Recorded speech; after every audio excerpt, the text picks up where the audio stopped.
Good morning. ഇന്ന് നമ്മൾ ഒരു ടാങ്കിൽ എത്ര ലിറ്റർ വെള്ളം കൊള്ളും എന്ന ഒരു കണക്കാണ് നമ്മൾ പഠിക്കാൻ പോകുന്നത്.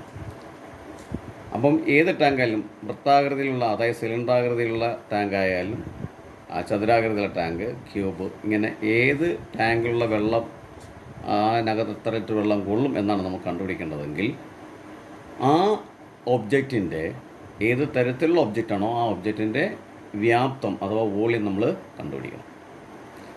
എന്നിട്ട് അതിനെ നമ്മൾ 1000 കൊണ്ട് മൾട്ടിപ്ലൈ ചെയ്യുമ്പം ലിറ്ററായിട്ട് കൺവേർട്ടാകും. അപ്പോൾ നമുക്ക് ആ ചോദ്യത്തിലേക്ക് പോകാം. അതായത് 4 മീറ്റർ നീളവും 3 മീറ്റർ വീതിയും 2 മീറ്റർ ഉയരവുമുള്ള ഒരു ടാങ്കിനകത്ത് എത്ര ലിറ്റർ വെള്ളം കൊള്ളും? അപ്പം ചോദ്യത്തിനകത്ത് പറഞ്ഞിരിക്കുന്നത് ടാങ്കിൻ്റെ നീളത്തെ നമുക്ക് ലെങ്ത് എന്ന് വിളിക്കാം. L = 4 metre. അതിൻ്റെ വീതി ബ്രെഡ്ത്ത് = 3 മീറ്റർ. ഇനി അതിൻ്റെ ഹൈറ്റ് H = 2 മീറ്റർ. അപ്പോൾ നമുക്കറിയാം ടാങ്ക് ചതുരാകൃതിയിലുള്ള ടാങ്കാണ്, അതായത് ക്യൂബോയിഡ് എന്ന് നമ്മൾ പറയും. അപ്പോഴങ്ങനെ വരുമ്പോൾ അതിൻ്റെ വ്യാപ്തം എന്ന് പറയുന്നത് വോളിയം = LBH ആണ്. L × B × H.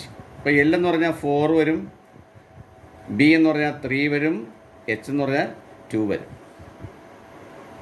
അപ്പോൾ നമുക്കിതെല്ലാം കൂടെ മൾട്ടിപ്ലൈ ചെയ്യുമ്പം 4 12 12 24 മീറ്റർ ക്യൂബാണ് ആ ടാങ്കിൻ്റെ വോളിയം, അത് വ്യാപ്തം. അപ്പോൾ ഈ തന്നിരിക്കുന്ന വ്യാപ്തത്തെ നമ്മൾ 1000 കൊണ്ട് മൾട്ടിപ്ലൈ എന്ന് പറഞ്ഞാൽ 1 മീറ്റർ ക്യൂബ് എന്ന് പറയുന്നത് 1000 ലിറ്ററാണ്. 1 മീറ്റർ ക്യൂബ് എന്ന് പറയുന്നതാണ് 1000 ലിറ്റർ. അപ്പോൾ 24 മീറ്റർ ക്യൂബിനുണ്ട്. അപ്പോൾ 1 മീറ്റർ ക്യൂബ് എന്ന് പറഞ്ഞാൽ നമ്മൾ മനസ്സിലാക്കേണ്ടത് അതൊരു ക്യൂബാണ്. അതായത് 1 മീറ്റർ നീളം, 1 മീറ്റർ വീതി, 1 മീറ്റർ ഉയരം. അപ്പം അത്തരത്തിലുള്ള ഒരു ടാങ്ക്, ഇതിൻ്റെ അളവെല്ലാം ഒന്നാണ്.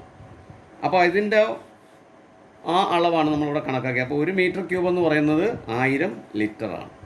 അപ്പോഴങ്ങനെ വരുമ്പോൾ എത്ര ലിറ്റർ വെള്ളം കൊള്ളും?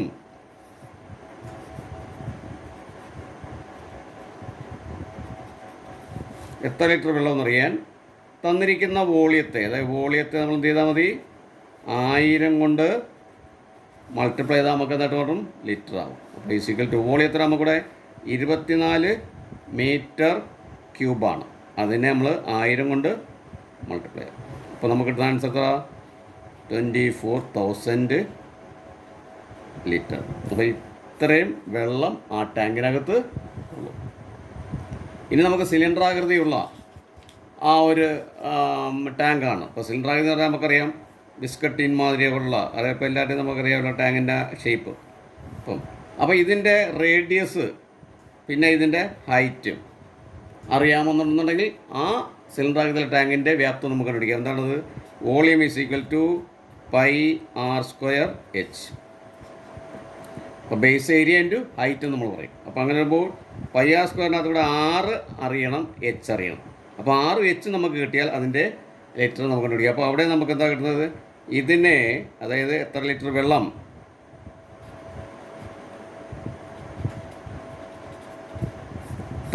കൊള്ളുമെന്ന് അറിയാൻ ചെയ്താൽ മതി. πr²h-നെ 1000 കൊണ്ട് മൾട്ടിപ്ലൈ ചെയ്യാം. അപ്പോൾ എന്തായിട്ട് മാറുന്നത്? ലിറ്ററായിട്ട് മാറും. അപ്പോൾ നമ്മുടെ ഇന്നത്തെ ഈ ക്ലാസ് നിങ്ങൾക്ക് എല്ലാവർക്കും മനസ്സിലായി കാണും എന്ന് വിചാരിക്കുന്നു. അങ്ങനെയെങ്കിൽ നമ്മുടെ ചാനൽ ലൈക്ക് ചെയ്യാനും സബ്സ്ക്രൈബ് ചെയ്യാനും മറന്നു വരുത്.